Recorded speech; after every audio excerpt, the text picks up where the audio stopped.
Hey guys, this is Aaron Sutton at Trenary Ford in Moscow Mills. I'm going to show you guys how to set your memory seating. So what you would do is set your seating exactly where you want it, lumbar adjust and all, and you'll go straight over here to 1, 2, and 3.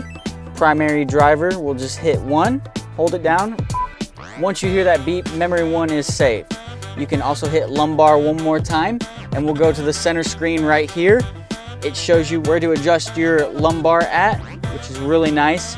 Also, you can get a massage, and you can have the settings for the massage memorized by the primary driver to the secondary driver or a teen driver.